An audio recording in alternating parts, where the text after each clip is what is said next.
Hello hello hello hello. स्वागत है आप सभी का नई लाइव स्ट्रीम पे। आज का हमारा है लेक्चर 7, जिसके अंतर्गत हम कवर करने वाले हैं विलियन चैप्टर का एक बहुत ही इंपॉर्टेंट टॉपिक। नॉर्मली एक नहीं, इससे दो वीडियो आएंगे। ये है राउल्ट का नियम एवं उसका गणितीय व्यंजक। ये पार्ट 1 है, जिसे आप लेक्चर 7 बोल सकते हो। इसके बाद में एक और लेक्चर आएगा। आज की इस वीडियो में आपको ये पता चलेगा कि जो आपका एल्कोहल होता है, ठीक है, उसमें 5% जल बाकी क्यों रह जाता है।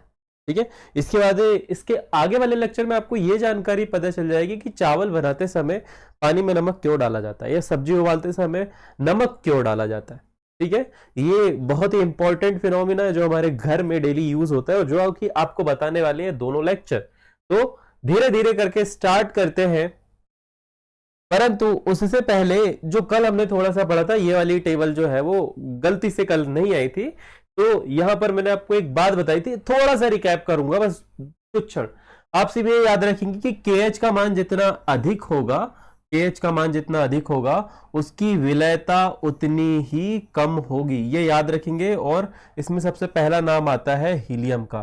ठीक इसी प्रकार से जो सबसे अधिक विलय है जल में वो है वाइनिल क्लोराइड, वाइनिल क्लोराइड। ठीक है, ये दोनों चीजें आप याद रखेंगे। इसके अलावा कार्बन डाइऑक्साइड की विलयता कितनी है और ऑक्सीजन की विलयता कितनी है, कुछ पॉइंट आप याद रखेंगे। ठीक, अब मैं आगे बढ़ रहा हूं धीरे धीरे।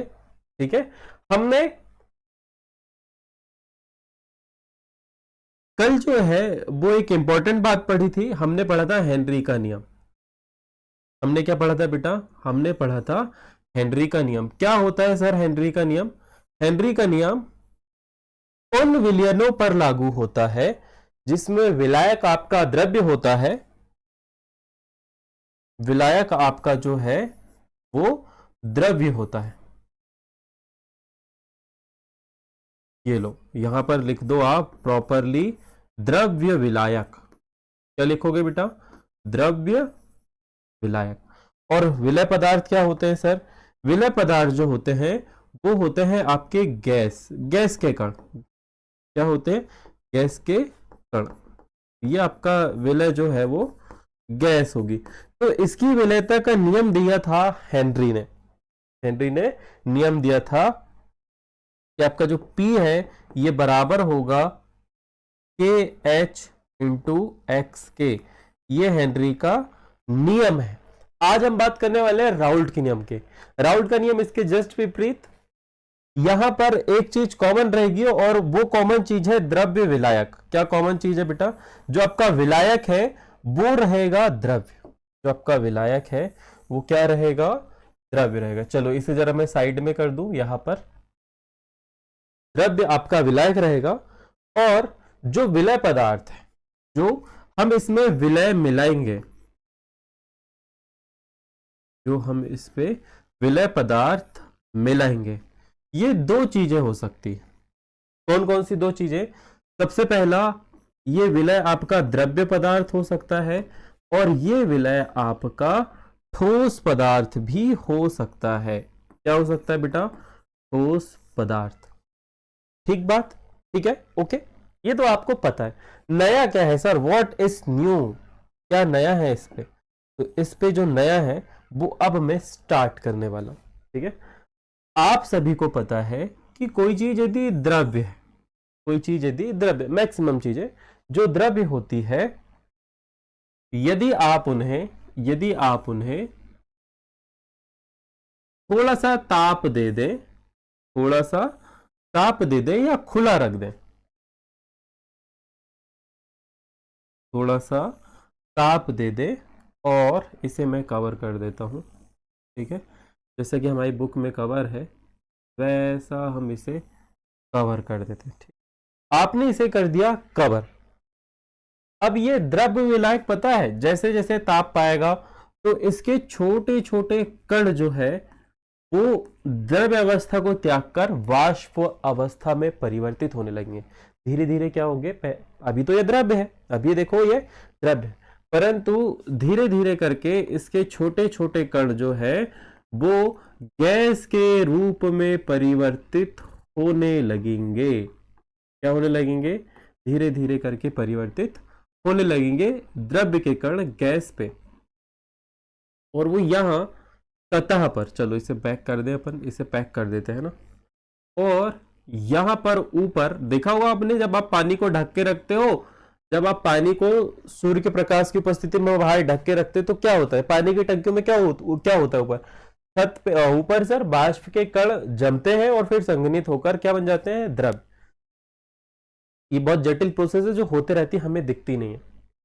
तो यहां पर कण जम जाते हैं, वाष्प बनता है, जल वाष्प बनता है, ऊपर जाता है और यहां पर फिर से जम जाता है। क्यों जम जाता है, क्योंकि यहां पर तुम्हें पता है वातावरण कैसा होता है, ठंडा होता है, और ठंडा होने के कारण वापस वो जल बन जाता है। ठीक है, तो एक स्थिति पता है कैसी आएगी, अभी आगे बढ़ते हैं ऊपर। तो यहां पर ये जो वाष्प बनने की प्रक्रिया है, ये जो वाष्प बनने की प्रक्रिया है, या जो पदार्थ है हमारा, वाष्प बनने की प्रक्रिया तो वाष्पन कहलाती है, और जमने की संघनन कहलाती है। ठीक है, वाष्पन और संघनन याद रखोगे, वाष्पन और संघनन। अब ये वे पदार्थ जो थोड़ा ताप पाकर या सामान्य स्थिति में वाष्पीकृत हो जाते हैं, क्या होते हैं बेटा, वाष्पीकृत हो जाते हैं, हम उन्हें वाष्पशील पदार्थ बोलते हैं। क्या बोलते हैं, वाष्पशील पदार्थ। जैसे कि जल क्या है, जल जो है वो वाष्पशील पदार्थ है, एक तरह का वाष्पशील पदार्थ है। कौन, जल। उसी प्रकार से आप एथेनॉल की बात करें, वाष्पशील पदार्थ है। आप कीटोन की बात करें, वाष्पशील पदार्थ है। कुछ कार्बनिक यौगिक होते हैं जो नहीं होते वाष्पशील, बाकी अधिकतर जो है वो वाष्पशील होते हैं। तो जल भी उसमें से एक पदार्थ है जो कैसा होता है, वाष्पशील, यानी कि सामान्य ताप पर या थोड़ा सा ताप बढ़ाने पर वो वाष्प अवस्था में पहुंचना प्रारंभ हो जाते हैं। ठीक, ये हो गया, आपने समझ लिया वाष्पशील पदार्थ क्या होते हैं। वे पदार्थ जो ताप पाकर वाष्प में परिवर्तित हो जाते हैं, वाष्पशील पदार्थ कहते हैं, या वे पदार्थ जो वाष्प बनाते हैं, वाष्पशील पदार्थ कहलाते हैं। ठीक है, आगे बढ़ते हैं। ये जरा पिन कमेंट में रिमूव कर दूं यहां से, ये पिन कमेंट जरा हम रिमूव कर दे,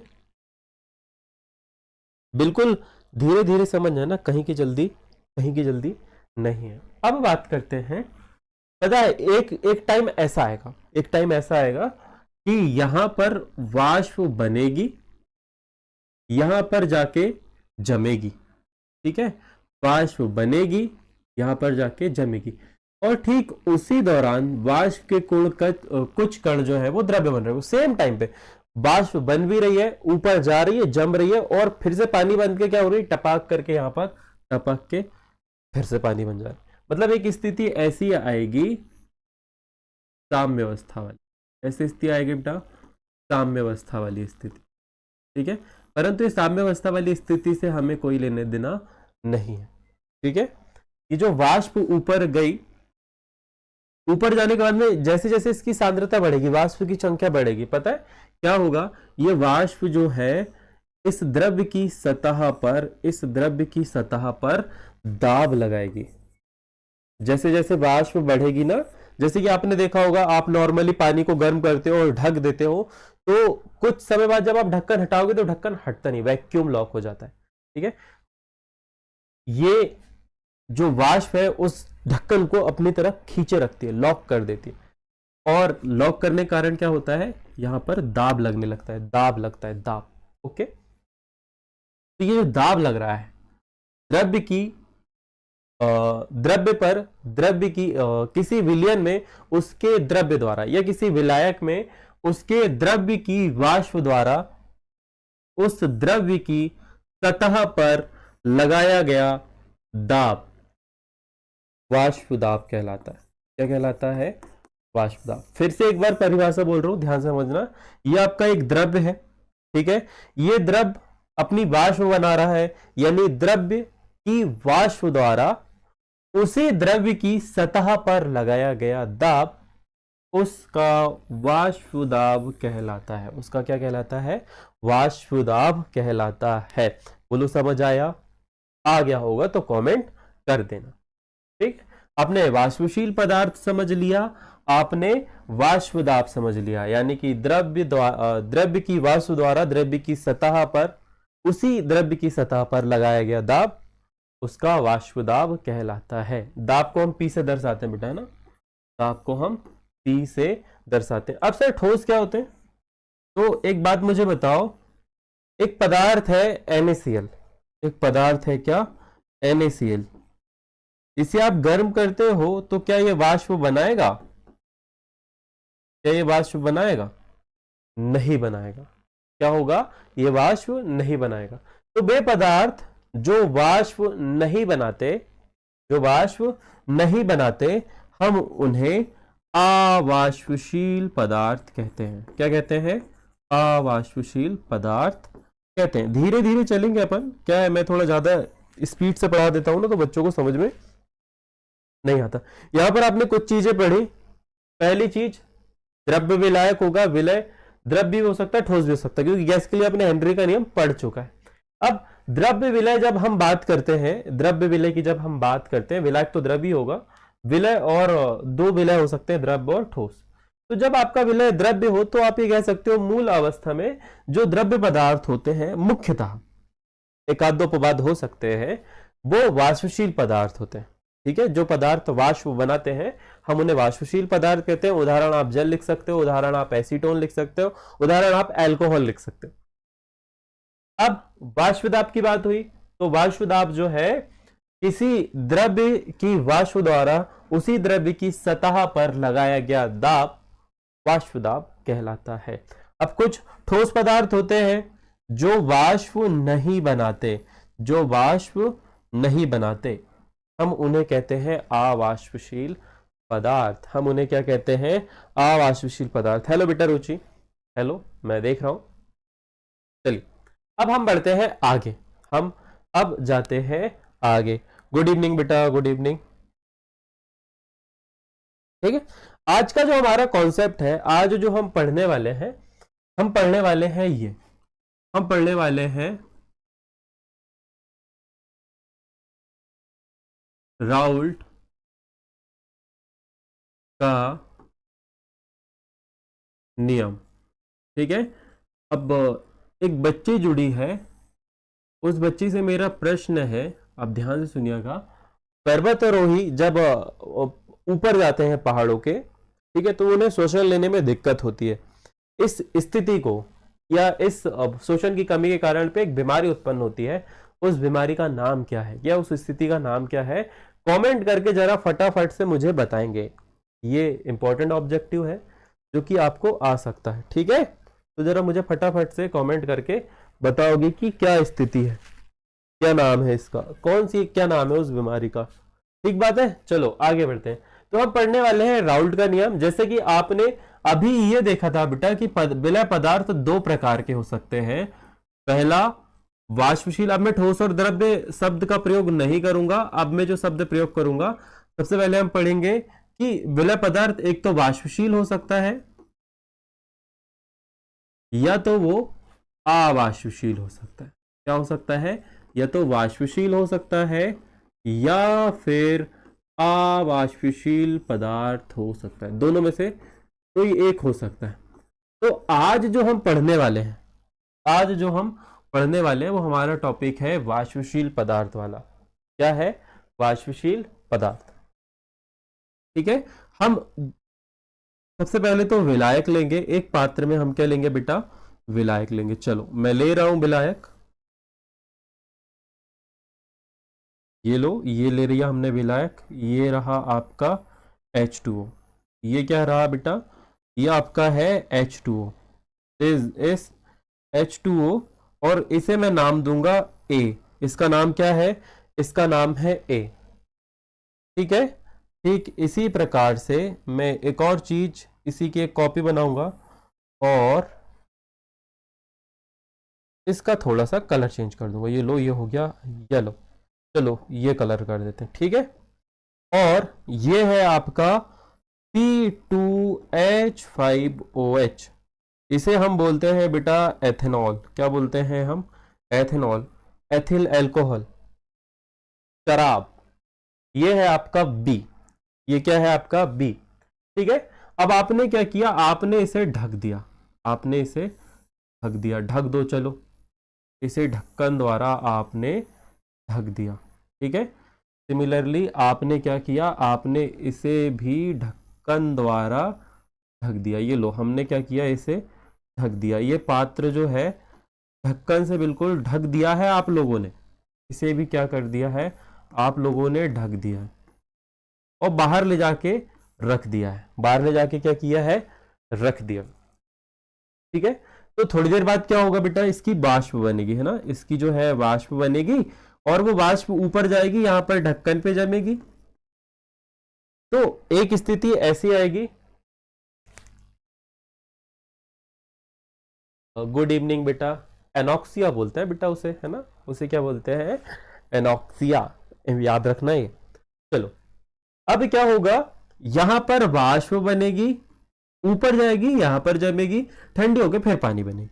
तो वाष्प बनना, ठंडा होना, वाष्प बनना, ठंडा होना, ये प्रक्रिया चलेगी, साम्य अवस्था की स्थिति आएगी। परंतु जैसे जैसे वाष्प का घनत्व बढ़ता है ना बेटा, तो वाष्प साथ में साम्य अवस्था के साथ में द्रव्य की सतह पर दाब भी लगाती है, उसे हम वाष्प दाब कहते हैं। ठीक है। तो यहां पर एक लाइन कही गई है, एक लाइन कही गई है राउल्ट के नियम के द्वारा कि किसी विलयन में उपस्थित अवयव का आंशिक आंशिक दाब या आंशिक वाष्प दाब उसके मूल अंश के समानुपाती।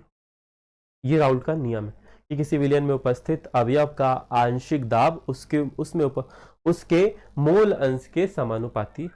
तो इस विलयन का नाम आपने दिया है ए। क्या नाम है इसका, सॉरी, ये शुद्ध विलायक है। ये क्या है, अभी शुद्ध है, ये दोनों बिल्कुल एकदम शुद्ध है। कैसे हैं, बिल्कुल शुद्ध। अभी हमने इनको मिला के विलयन नहीं बनाए, ये शुद्ध अवस्था में। ठीक है। तो विलयन बनेगा तब हम समझेंगे। तो यहां पर यह बोला गया राउल्ट ने कि भाई साहब, यदि कोई विलायक है जिसका नाम है ए, तो इसका जो वाष्प दाब है, या जिसे हम आंशिक दाब बोलेंगे, कुछ जगह वाष्प दाब लिखा हो, कुछ जगह आंशिक दाब लिखा है, ये आंशिक दाब जो है ये समानुपाती होगा किसके, इसके मूल अंश के, यानी कि एक्स ए के। ठीक है। एक्स ए मैंने इसलिए लिया है क्योंकि ए बाद में जो है वो आपका विलायक बनेगा। ठीक है। और दूसरा में उन्होंने कहा है कि यदि बी भी है तो इसका आंशिक दाब समानुपाती होगा इसके मूल अंश के। ठीक है। इसे दूसरे तरीके से भी लिखा जा सकता है। अब देखो, अब क्या करेंगे हम, अब हम क्या करेंगे, हम इसे कुछ दूसरे तरीके से भी लिखेंगे। दूसरे तरीके से क्या, चूंकि ये शुद्ध अवस्था में है। कैसी अवस्था में है, शुद्ध अवस्था में है, तो आप इसे कुछ इस प्रकार से भी लिख सकते हैं कि पी ए बराबर होगा P not A into X A. अब एक नया शब्द आया आपका, एक नया शब्द आया, पता है क्या है, पी नॉट। ए तो आपको पता है, ए तो आपको पता है कि विलायक है। पी नॉट आया, क्या आया है, P not. What is P not. अभी समानुपाती का निशान हमें हटाना, तो समानुपाती का निशान हटाने के लिए बराबर का चिन्ह लगाने के लिए हमें नियतांक की आवश्यकता होगी। तो पी नॉट इज अ स्थिरांक, और ये जो पी नॉट है इसे कहा जाता है शुद्ध अवस्था में उस अवयव का आंशिक दाब, या आप शुद्ध अवस्था में उस अवयव का वाष्प दाब। दोनों ही एक बात है, दोनों ही बात। हम ये कह सकते हैं शुद्ध अवस्था में उस अवयव का दाब या वाष्प दाब। वाष्प दाब बोलेंगे, अब से मैं वाष्प दाब बोलूंगा। शुद्ध अवस्था में उस पदार्थ का या उस अवयव का आंशिक वाष्प दाब या वाष्प दाब। ठीक है। सिमिलरली यहां पर यदि हम इसे भी हटाएंगे तो ये जो पी बी है ये बराबर होगा P not B into X B के। ठीक है। अब राउल्ट का नियम मुझे लिखना होगा, अब मुझे जरा राउल्ट का नियम लिखना होगा। अभी हम कौन सी स्थिति में मालूम है, अभी हम जो पढ़ रहे हैं, ये ध्यान रखोगे, भूलना नहीं, हम जो पढ़ रहे हैं, हम पढ़ रहे हैं ये वाली स्थिति में। इस वाली स्थिति में यह कहा गया है कि आपका अवयव ए भी वाष्पशील है और अवयव बी भी जो है वो वाष्पशील है। दोनों ही अवयव आपके वाष्पशील हैं। अब हम क्या करें, सबसे पहले हम हेनरी का नियम लिख लें। हम क्या करें, सबसे पहले हम हेनरी का नियम लिख लें। अच्छा, इसमें एक ऑप्शन आ रहा था यार कॉपी का, ये कॉपी वाला ऑप्शन यहीं बस के लिए है क्या, कॉपी नहीं, डुप्लीकेट वाला ऑप्शन है। ये क्या है, ये डुप्लीकेट वाला ऑप्शन है। चलो देखते हैं भाई, क्या हम इसे यहाँ कहीं ला सकते हैं? ओह, ये नहीं आ रहा है।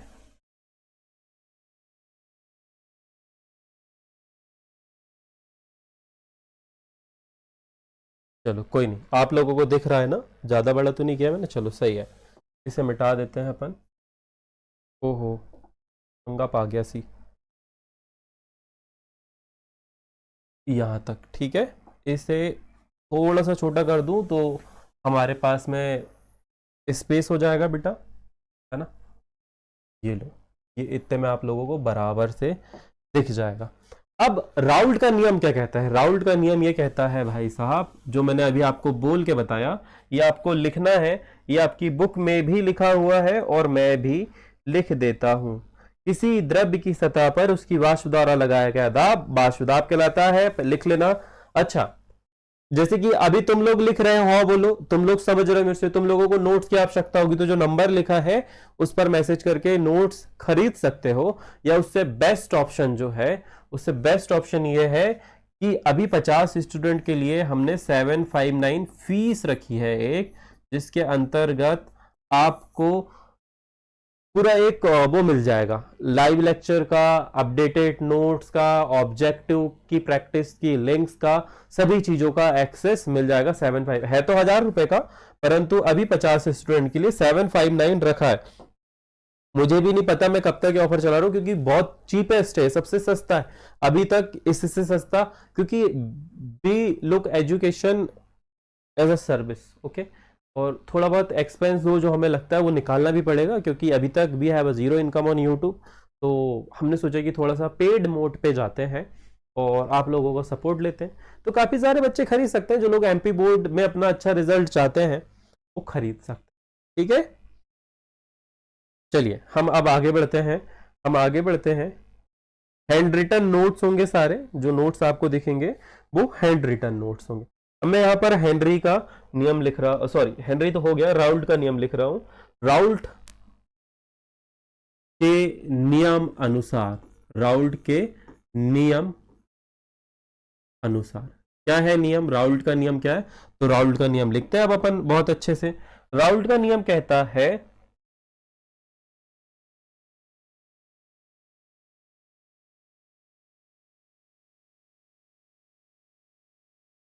वाष्पशील द्रव्य युक्त, है ना, यहाँ युक्त वर्ड लिखना भूल गए हैं वो, वाष्पशील द्रव्य युक्त या विलयन में, विलयन में प्रत्येक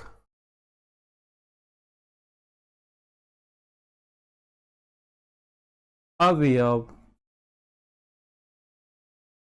का, ये लिखना है आपको, ठीक है, आंशिक दाब, आंशिक दाब जिसे आपने बोला है P,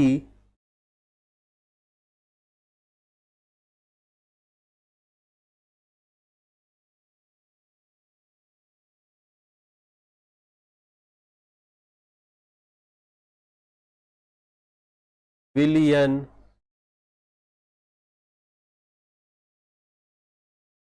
में उपस्थित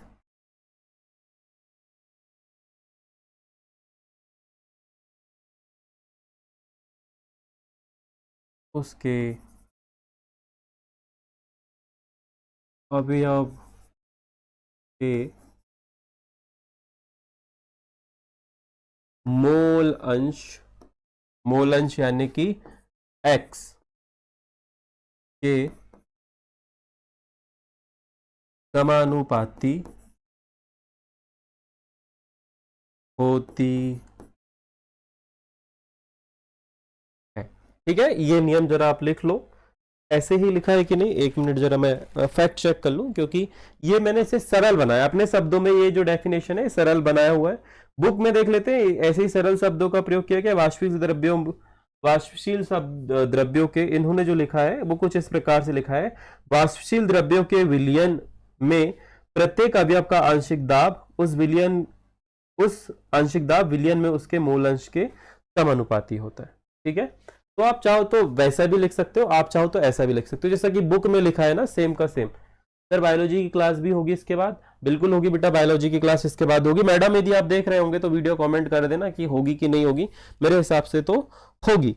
आप इसे ऐसा लिखेंगे, वाष्पशील द्रव्यों के विलयन में प्रत्येक अवयव का आंशिक दाब विलयन में उसके मूल अंश के समानुपाती होता है, वो भी लिख सकते हो और ये भी लिख सकते हो। वाष्पशील द्रव्य युक्त विलयन में प्रत्येक अवयव का आंशिक दाब विलयन में उपस्थित उसके अवयव के मूल अंश यानी कि x के समानुपाती होता है। बोथ आर सिमिलर, पर लिखने का तरीका थोड़ा थोड़ा अलग है। तो बुक वाला लिखना ज्यादा प्रेफर करूंगा मैं, वैसा वाले लिखना, उसके बाद में अर्थात करके ये वाला नियम लिख लेना। बुक में जैसे लिखा है वैसा लिखना, एनसीईआरटी में जो लिखा है वो, उसके बाद में अर्थात करके ये वाला लिख लोगे बेटा। ठीक है, मैं नहीं चाहता तुम्हारे नंबर कटे, तुम्हारे नंबर एक सड़ी सी बात के लिए कट जाए, आई डोंट वांट दैट। तो बुक में जैसे लिखा है वैसे ही लिखना। ठीक है, ये साधारण सब, ये सिंपल वर्डिंग थी। तो अब हम एक विलियन बनाते हैं। हम क्या करेंगे, हम एक विलियन बनाएंगे। कैसे, आप लोगों को पता है हमने दो चीजें ली थी, पहले जल और दूसरा एथेनॉल। तो लेट्स स्टार्ट।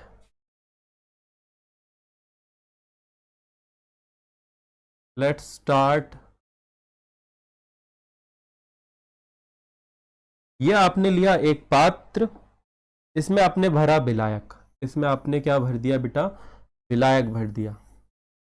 ये आपका विलायक है और ये विलायक जो है वो A है, इसका नाम है H2O। फिर आपने क्या किया, इसमें दूसरा अवयव भर दिया जो कि है आपका B। क्या है, B अवयव है जो पूर्ण रूप से इस पे घुल चुका है। और ये अवयव जो है B, ये है C2H5OH यानी कि एथेनॉल। इसे क्या बोला जाता है, एथेनॉल। A यहां पर विलायक है और B यहां पर विलय है। B जो है वो यहां पर क्या है, B जो है सर यहां पर विलय है। ये लो मैंने लिख दिया बराबर से विलय। ठीक है, अब इसे हमने रख दिया ढक, इसे हमने क्या कर दिया, पैक कर दिया बिल्कुल। ये लो, ये हमने इसे कर दिया पैक, एकदम पैक, ढक्कन सील बंद। ये लो, ये हो गया पैक। ठीक है, ये पात्र से आपने इसे कर दिया पैक। ठीक, अब यहां से क्या होगा, जब वाष्प बनेगी, जब इस विलयन की वाष्प बनेगी, अब शुद्ध नहीं है कोई चीज, अब क्या बन चुका है, विलयन। तो यहां पर जो वाष्प बनेगी, आप ये कह सकते हो सर कि यहां पर जो वाष्प बनेगी वो जल की भी बनेगी। ओहो, ये पेन कितने बार गिनता है। यहां पर जो वाष्प बनेगी सर वो जल की भी बनेगी और यहां पे जाएगी।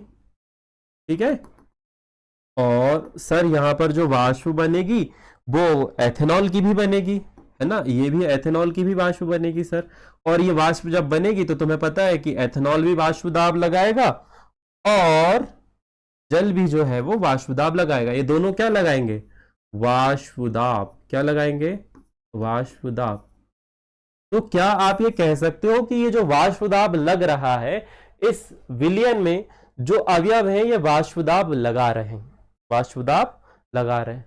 तो दोनों का योगदान ज्यादा है। दोनों का योगदान कैसा है, बराबर है। दोनों का योगदान है बराबर। अभी बराबर शब्द कहना अभी गलत है।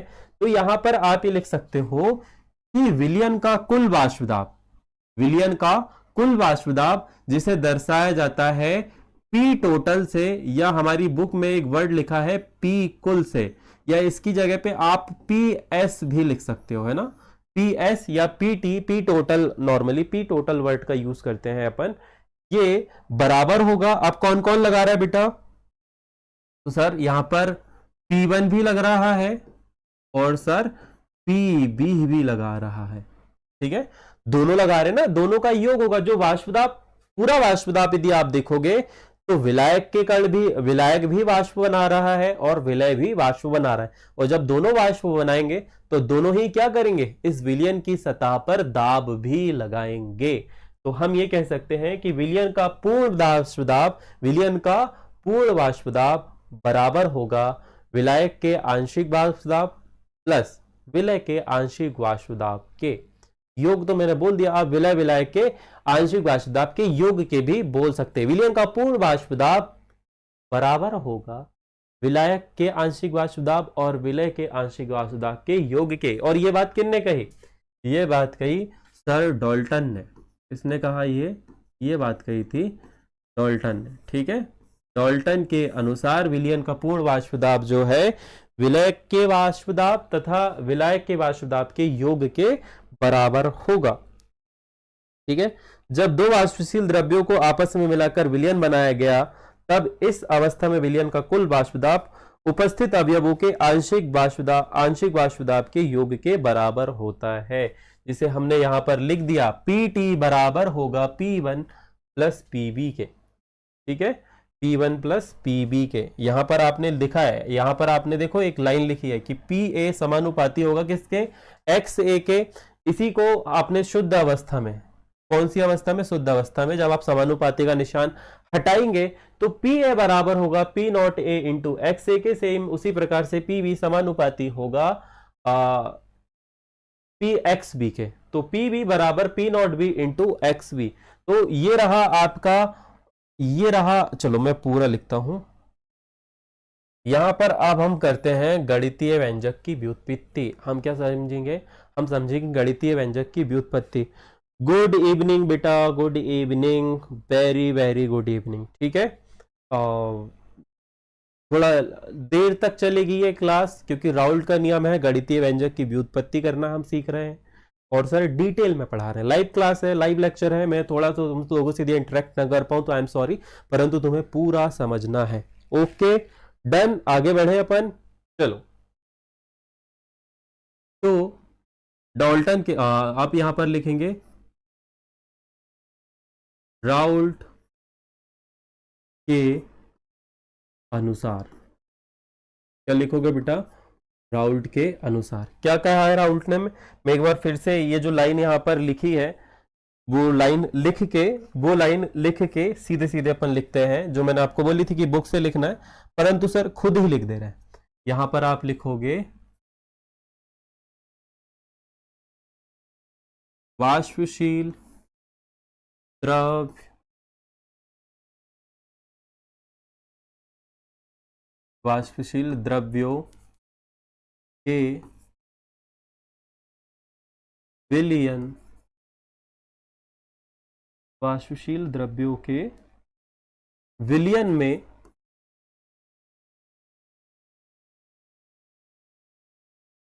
प्रत्येक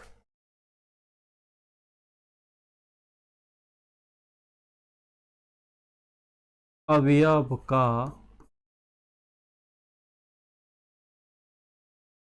आंशिक दाब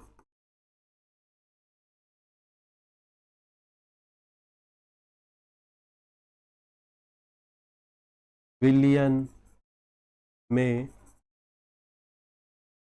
उसके मूल अंश, देखो एनसीईआरटी की लाइनें समझ में नहीं आती है ना, मूल अंश के समानुपाती होती है। वो जो मैंने पहले लिखा था वो शॉर्ट, वो सिंपल है, समानुपाती होती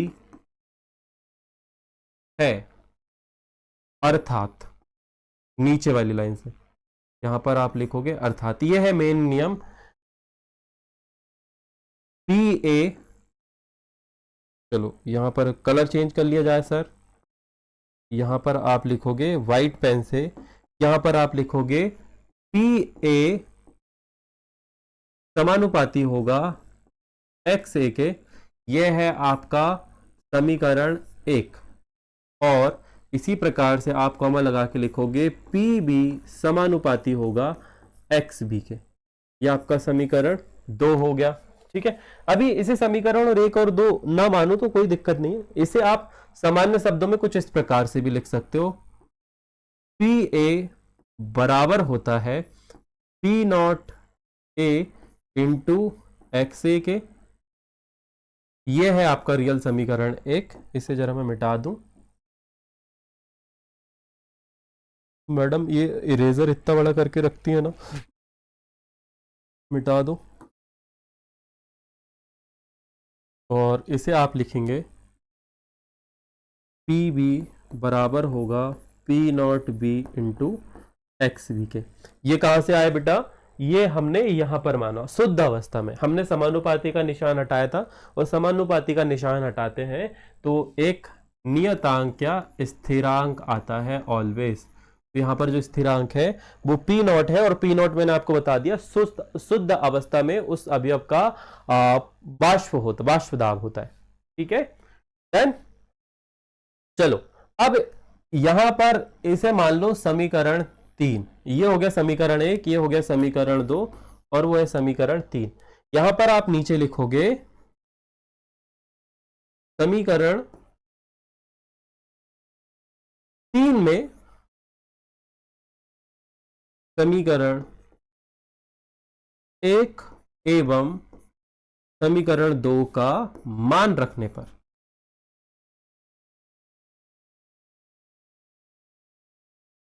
ठीक बात, रखे मान? तो ध्यान से देखना, आपने यहां पर लिखा है पी टी बराबर होगा P A plus P B के, यही बात कही है आपने। ठीक है, ये आपने एक बड़ी बात कह दी। अब हम इस पर मान रख देते हैं, आपका समीकरण 3 था, हम इस पर मान रख देते, तो यहीं पर ध्यान से देखना पी टी बराबर होगा P A into X B plus, naught लगाना भूल गया sir, P not B into X B के। ठीक है, बड़ी अच्छी बात है, बहुत अच्छी बात है। ठीक, अब आपने एक बात लिखी थी, आपने एक बात समझी थी कुछ दिन पहले मोल अंश के नियम से, है ना। मोल अंश यानी कि x, ये बराबर होता है एक्स ए प्लस एक्स बी बराबर कितना, 1। एक्स ए प्लस एक्स बी बराबर कितना होता है बेटा, इसका योग होता है 1। ये डब्बे के अंदर लिख दूं मैं, बहुत बड़े डब्बे के अंदर पे, इसीलिए आप क्या कर सकते हो, इसीलिए चलो ये मैं कुछ कहीं पर भी लिख देता हूं, तो हम यहां पर लिखते हैं इसीलिए। ओह, आई होप आप सभी को दिख रहा होगा, मैं उम्मीद करता हूं आप लोगों को दिख रहा, हाँ चलो दिख रहा है। इसीलिए यहां पर लिखोगे, क्या लिखोगे, यहां पर आप ये लिख सकते हो कि ओहो एक गलती हो गई, बहुत छोटी सी माइनर सी गलती हो गई मेरे से। यहां पर जो है, यहां पर जो है आपका एक्स ए आएगा, यहां पर प्लस रहेगा, तो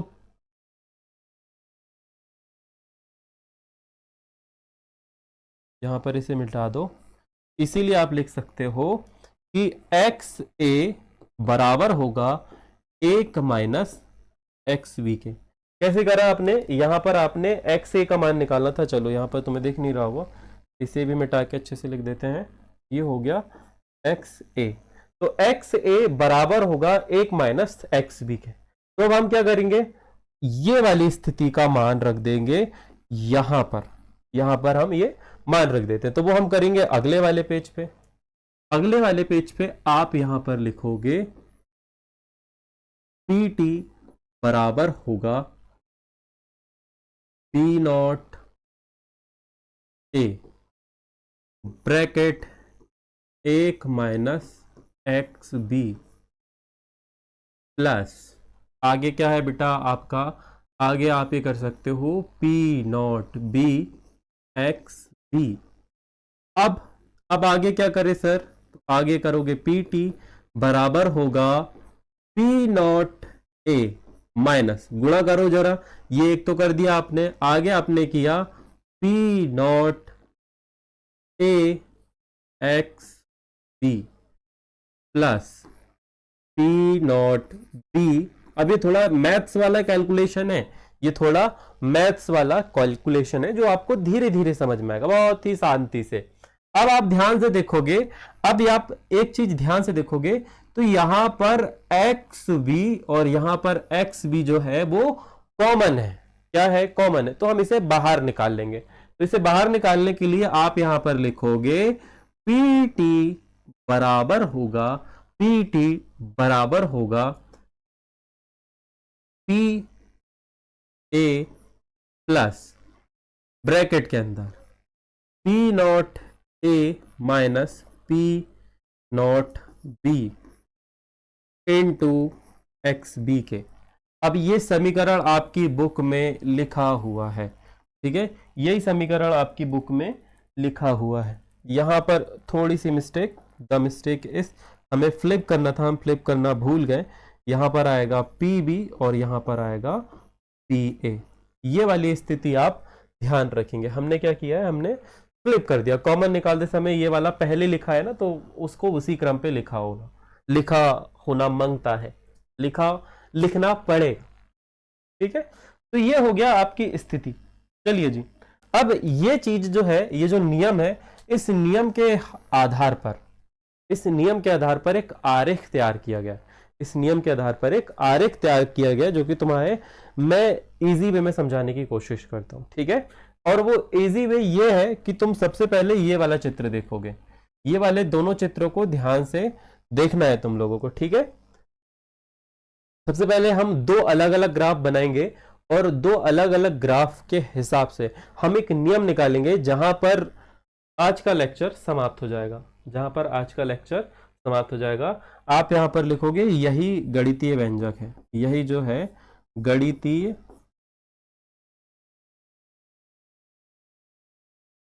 व्यंजक है। अब ध्यान से देखोगे, जब आपका विलयन शुद्ध अवस्था में था, जब आपका विलायक शुद्ध अवस्था में था, तो आप ये कह सकते हो कि इस स्थिति में जो आपका x ये है, ये 1 रहा होगा, और जो आपका x भी था वो कितना था, 0 था। जब विलयन बना नहीं था, सेपरेट थी सारी चीजें, कैसी थी, अलग अलग थी। तो आप उस समय कह सकते हो कि P जो है, जो विलयन है, जो आपका विलायक है, A है, जिसका नाम A है, उसके मोल अंश जो है वो कुछ इस प्रकार से रहेंगे। जैसे जैसे आप मोल अंश बढ़ाओगे, क्या होगा, उसका दाब भी बढ़ेगा। ये वाली बात जो है ये बता रही है, ये है P और ये है X। P जो है वो दाब दर्शाता है, X जो है वो मोल अंश को दर्शाता है। तो जैसे जैसे आप मोल अंश बढ़ाओगे, वैसे वैसे इधर से आप देख रहे होंगे कि दाब भी बढ़ रहा है। जैसे जैसे मोल अंश बढ़ रहा है, वैसे वैसे दाब भी बढ़ रहा है। सिमिलरली अब दूसरा आपका अवयव है, चलो दूसरे अवयव के लिए ग्राफ हम दूसरे तरह का लेंगे। ये आपका दूसरा अवयव है, जो कि है P। इसके लिए आप लिखेंगे इस स्थिति पे कि आपका x भी जो है वो 1 है और x a जो है वो क्या है, 0 है। क्यों 0 है, क्योंकि शुद्ध अवस्था में ध्यान से देखोगे चित्र बना है, यहां पर H2 अकेला है। तो इस स्थिति हमने ये मान लिया कि x a जो है वो 1 है और x b जो है वो कुछ भी नहीं है। x b मतलब क्या है, विलय के मोल अंश इसमें कुछ भी नहीं डाला है आपने, शुद्ध है। सिमिलरली हमने इसकी बात करी है, तो इस स्थिति में हमने लिया है कि इस स्थिति में आपने कहा है कि x b जो है वो 1 है, और इसमें आपने x से यानी कि विलायक मिलाया है क्या सर, नहीं मिलाया, तो उसे हमने रखा है 0। इस स्थिति पे भी आपने बोला है कि यहां पर x a सर 1 है, जबकि x b जो है वो बिल्कुल ही 0 है। तो यही वाली स्थिति हमने आगे लिखी है, ये दोनों शुद्ध अवस्था में है। और शुद्ध अवस्था में आप लोगों को पता है, राउल्ट ने बोला है कि भाई साहब जितने इसके मोल अंश होंगे उतना ही ये दाब लगाएगा। सिमिलरली जितने इसके मोल होंगे उतना ही दाब लगाएगा। तो यू नो दैट कि जो हमेशा विलायक होता है उसके मोल अंश कैसे होते हैं, उसके मोल अंश थोड़े ज्यादा होते हैं। वही यदि आप विलय की बात करोगे तो विलय की जो मात्रा होती है विलयन में वो थोड़ी सी कम होती है, ठीक है। अभी मात्रा पे मत जाना तुम, बस तुम समझना धीरे धीरे, क्योंकि आगे ये फिनोमिना थोड़ा सा विपरीत पड़ते हुए दिखेगा तुम्हें। तो यहां पर हम ये मान लेते हैं भाई साहब, यहां पर हम ये मान लेते हैं कि ये जो विलय है इसका वाष्पदाब कुछ इस प्रकार से, ठीक है। ये बिल्कुल एकदम ऊपर गया है, ये आपने बोल दिया है P नॉट A और इसे आपने बोल दिया है P नॉट B, ठीक है। ये दोनों अलग अलग हैं, ये दोनों कैसी चीजें हैं, ये अलग अलग। क्या मेरे पास में इसका डायग्राम है बेटा, मैं शेप ले सकता हूं? हाँ मैं शेप ले सकता था, परंतु हमने शेप नहीं लिया। चलो आगे वाली स्लाइड में समझते हैं। We have enough page. तो अब हम क्या करते हैं, हम एक शेप लेते हैं और वो शेप होगा ये वाला, ठीक है। यहां पर आप लोग एक शेप बना लो, दिस इज द शेप जो आपकी बुक में बना हुआ है, ठीक है, ये बना दिया शेप, हमने इसे कर दिया सेलेक्ट, सेलेक्ट करके थोड़ा सा इधर खिसकाया और इसकी मार्किंग जो है वो हटा दी। मार्किंग हटाने के बाद में हमारे पास में एडिट का ऑप्शन है, एडिट नहीं करना है हमें, चलो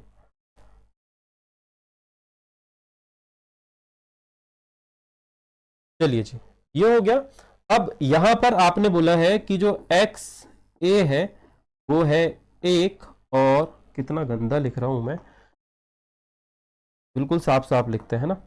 यहां पर आप बोल रहे हो कि आपने जो लिया है वो एक्स ए जो है वो एक है, और जो एक्स बी है वो है 0। तो यहां पर आप एक ग्राफ खींचेंगे, यहां पर आपने ये ग्राफ खींचा, बिल्कुल इससे मिलाता हूं, ठीक है। ये हो गया आपका पी नॉट ए शुद्ध अवस्था में। फिर आपने क्या किया, आपने एक दूसरा ये लाइन ली, ये है एक्स बी के लिए, यहां पर आप लिखेंगे कि आपका एक्स बी जो है वो अब एक है, और एक्स ए जो है वो है 0। आपने सिंपल वे में यदि बात करूं तो इन दोनों ग्राफ को बिल्कुल ऐसे ओवरलैप करवा दिया, क्या करवा दिया, चिपका दिया। चलो चिपका देता हूं मैं तुम्हें यदि वैसे समझने। आपने क्या किया, आपने बिल्कुल इनको एक के ऊपर एक ऐसे रख दिया, ऐसे, है ना, ऐसे करके रख दिया। तो वही सेम चीज हमने क्या की, तो चलो अंडू कर दूं भाई साहब, वही हमने यही सेम चीज करी अगले वाले पेज पे, ठीक है। और ये वाला आपने बोला है, अच्छा बुक में थोड़ा सा अलग तरीके से दिया है, पी नॉट बी है, ये पी नॉट ए है, ये दोनों का वाष्पदाब है। तो जो आपका गणितीय व्यंजक निकला है ये वाला, ये आपका जो गणितीय व्यंजक निकला है ये वाला, दिस वन, इससे एक 3 निष्कर्ष निकले हैं, और वो 3 निष्कर्ष इस डायग्राम पर भी आपको देखने को मिलेंगे। तो निष्कर्ष नंबर 1, निष्कर्ष नंबर 1, निष्कर्ष नंबर 1 जो है वो ये कहता है कि यदि हम दोनों अवयवों के मोल अंश में कमी या वृद्धि करें, निष्कर्ष नंबर 1, यदि हम दोनों के अवयवों में कमी या वृद्धि करें तो इस पूरे विलयन के वाष्पदाब में भी फर्क पड़ेगा, वह भी परिवर्तित होगा। कैसे, क्योंकि तुम यदि इसे ध्यान से मिलाओ, कुछ इस प्रकार से मिलाओ, तो एक रेखा है और आपने लिखा है आगे कि पी टी बराबर होता है P A plus P B के। तो यदि आप मान लीजिए आप ए के मोल अंश बढ़ाते हो तो वाष्पदाब बढ़ेगा, यदि आप पी के मोल अंश को कम करते हो तो वाष्पदाब के मध्य रेखीय संबंध रहेगा ना, कम नहीं होगा। दोनों के बढ़ाओगे तो साथ साथ बढ़ेगा, दोनों के कम करोगे तो कम होगा, ठीक है। दोनों के साथ निर्भरता है, दोनों के साथ आप ये कह सकते हो कि वाष्पदाब निर्भर करता है। चलिए अब आगे बढ़ते हैं ना, आगे नेक्स्ट नियम लिखवा दो तुम्हें। पहला पॉइंट जो है वो तुम्हें लिखना है आसान भाषा में,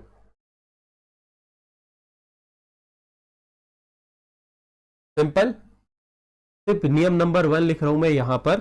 नियम नंबर 1 विलायक एक के लिए दिया गया है, सिर्फ इसके लिए दिया गया है, तो सही बात है। इसका बढ़ाओगे तो ये इधर साइड का बढ़ेगा, इसका कम करोगे तो इधर साइड का भी कम होगा। परंतु यहां पर ये बोला गया है कि पहला वाला नियम ये बोल रहा है, वही लिखते हैं जो बुक में लिखा है कि पहला नियम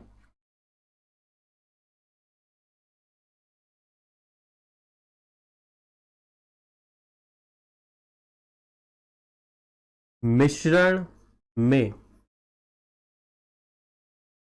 मिश्रण में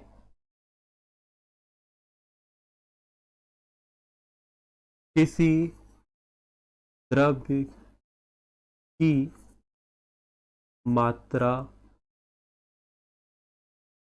बढ़ाएं,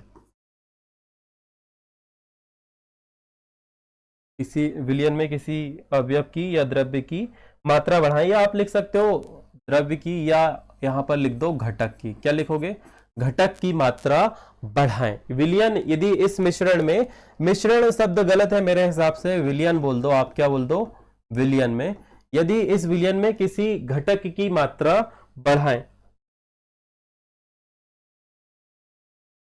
तो कुल प्रेशर अनुपात भी बदलेगा। तो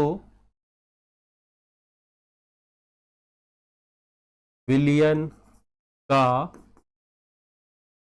वाष्प दाब भी बदलेगा।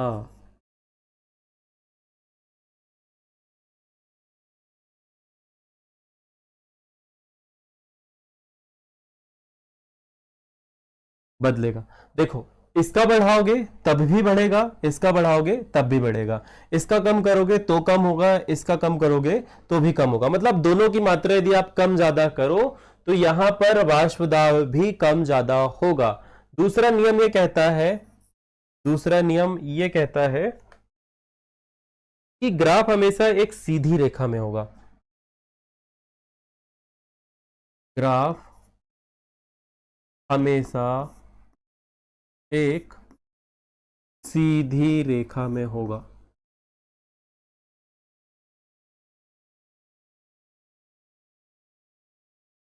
ये वाली लाइन की बात कर रहे हैं हम। यदि हम धोखे से क्या करें, यहां पर बिंदु कर दें तो अभी लाइन जो है वो यहां पर खिसक जाएगी। तब ये वाली लाइन आप ऐसे कर दोगे तो ये यहां पर खिसक जाएगी। तो हर बार एक सरल रेखा ही होगी, ऐसे नहीं कि ये ऐसा जा रहा है, कैसे ऐसे जा रहा है, ऐसे नहीं होगा, सीधी ही लाइन रहेगी। या हम ये नहीं कह सकते कि ये ऐसा जा रहा है, ये ऐसा नहीं हो सकता। ये कैसा होगा, हमेशा एक सरल रेखा सीधी रेखा में होगा। चलो अंडू कर दें भाई साहब, जैसे का वैसे, क्योंकि ये चित्र आप लोगों को बनाना है। ये जो है ये चित्र आपको बनाना है। यहां पर आप ये बोलेंगे कि ये एक्स ए के मोल अंश है, ये है एक्स बी के मोल अंश, ये पूरा टोटल है। ठीक है बात। अगला थर्ड और बहुत इंपॉर्टेंट पॉइंट, थर्ड और बहुत इंपॉर्टेंट पॉइंट है कि विलियन का संपूर्ण वाष्प दाब, विलियन का संपूर्ण वाष्प दाब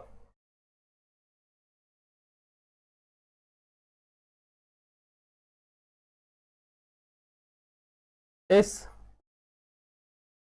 बात पर निर्भर है कि किस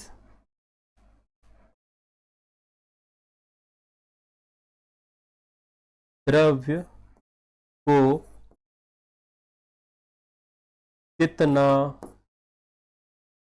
मिलाया गया है, मिलाया गया है, और शुद्ध अवस्था यानी कि पी नॉट ए उस अवयव का कितना है। ठीक है, देखो इस ये लाइन का मतलब क्या है, इस लाइन का मतलब क्या है, आपने यहां पर दो अवयव मिलाए, एक अवयव x, एक अवयव b है और एक अवयव a है। तो सबसे पहली बात यह है कि ये जो अवयव आपने मिलाया है इसकी मात्रा कितनी है। ठीक है, इस बात पर भी निर्भर कर, जिसकी मात्रा ज्यादा होगी उसका वाष्प दाब उतना ज्यादा होगा, ये हम कह सकते हैं, ये हम कह सकते हैं। परंतु दूसरी लाइन पे जैसे ही आओगे तो शुद्ध अवस्था में यानी कि शुद्ध वाष्प दाब यानी कि पी नॉट ए, शुद्ध अवस्था में उसका वाष्प दाब यानी कि पी नॉट ए कितना है। पी नॉट कितना है, ए नहीं, ए गलत वर्ड है यहां पर, पी नॉट कितना है। P not a, P not का मतलब क्या है, देखो कुछ अवयव जो होते हैं वो बहुत ज्यादा वाष्पशील होते हैं, कुछ अवयव जो है वो वाष्पशील कम होते हैं। अब ध्यान से देखोगे, यदि वाष्पशील अवयव जो बहुत ज्यादा अवयव वाष्पशील है, बहुत जल्दी जल्दी उसकी वाष्प बन रही है, उसकी मात्रा यदि कम है, और जो विलयन बहुत कम वाष्प दाब, जो अवयव बहुत कम वाष्प दाब लगाता है उसकी मात्रा आपने ज्यादा कर दी, उसकी मात्रा जो बहुत ज्यादा बनाता है उसकी मात्रा बहुत कम है, और जो कम वाष्प दाब लगाता है उसकी मात्रा थोड़ी ज्यादा है, तो चीजें हो जाएंगी बैलेंस। ठीक है, अब दूसरी स्थिति, जो वाष्प दाब ज्यादा लगाता है उसकी मात्रा ज्यादा और जो वाष्प दाब कम लाना आता है, जो वाष्प दाब बहुत ही कम लगाता है, उसकी मात्रा कम। तो ऐसी स्थिति में क्या होगा, वाष्पन की क्रिया और तेज हो जाएगी धीरे धीरे करके। तो ये प्रकृति पर भी निर्भर करता है उस अवयव की कि उसकी शुद्ध अवस्था में वाष्प दाब कैसा व्यवहार करता है, वो कैसा लगाता है, कम लगाता है या ज्यादा लगाता है। ध्यान रखना, ये जो है, ये वाली जो स्थिति है, ये जो आप देख रहे हो, ये जो है ये आदर्श विलयन की स्थिति है बेटा। इसकी स्थिति है आदर्श विलयन की, याद रखना, ये जो स्थिति है ये आदर्श विलयन की स्थिति है, क्योंकि पर्टिकुलरली इसी टॉपिक से, पर्टिकुलर इसी टॉपिक से आगे दो चीजें निकल के आएगी, एक आदर्श विलयन और एक अनादर्श विलयन। जब आपके दोनों अवयव कैसे हो, वाष्पशील हो, उस स्थिति में ये वाले तीन नियम, जो तीन रूल है वो आपको मिश्रण में यानी कि विलयन में किसी घटक की मात्रा बढ़ाए तो विलयन का वाष्प दाब भी बदलेगा। दूसरा, ग्राफ हमेशा एक सीधी रेखा में होता है। तीसरा, विलयन का संपूर्ण वाष्प दाब इस बात पर निर्भर करता है कि किस द्रव्य को कितना मिलाया गया है और शुद्ध अवस्था में उसका यानी कि उसका शुद्ध वाष्प दाब कैसा है या कितना है, कैसा है, अच्छा कितना है, उसके वाष्प दाब की प्रकृति कैसी। यदि उसकी वाष्प दाब बनाने की शक्ति ज्यादा है तो वाष्पन क्रिया तेज होगी, और वाष्पन क्रिया कम है और उसकी मात्रा भी कम है तो वाष्प दाब में उसका प्रभाव थोड़ा कम पड़ेगा। यही राउल्ट का नियम है जो आपने पूरे ग्राफ में रामायण कथा पढ़ी। समझ में आया होगा तो ठीक है, नहीं आया होगा तो कमेंट करके बताना। जब हम रिवीजन क्लास कल फिर से पढ़ेंगे, एक बार कल एक बार और धीरे से अच्छे से समझ लेंगे। इंपॉर्टेंट बात जो लाइन यहाँ पर आपने लिखी थी वो इंपॉर्टेंट है, ठीक है। अब कुछ नहीं बचा राउल्ट के नियम पे, थोड़ा सा ये बचा हुआ है जिसे हम कवर करेंगे कल, और इससे ज्यादा महत्वपूर्ण है कल वाला गणितीय व्यंजक जो कि 2 नंबर के लिए आता है कई बार, बहुत बार 2 नंबर के लिए भी आया है और 4 नंबर के लिए भी आया है। आई होप सो आप सभी को ये वाला लेक्चर पसंद आया होगा। नए लेक्चर में फिर से मुलाकात होगी राउल्ट के नियम के दूसरे पार्ट पे, जहां पर हम बात करेंगे कि एक अवयव आपका वाष्पशील होगा, दूसरा अवाष्पशील होगा, दोनों को मिलाकर विलयन बनाएंगे और उस स्थिति में देखेंगे कि क्या प्रभाव पड़ रहा है और कैसा उसका गणितीय व्यंजक होगा। इसी के साथ मैं आपसे विदा लेता हूं, नए वीडियो में बहुत जल्दी मुलाकात होगी। ध्यान रखिएगा अपना, राधे राधे।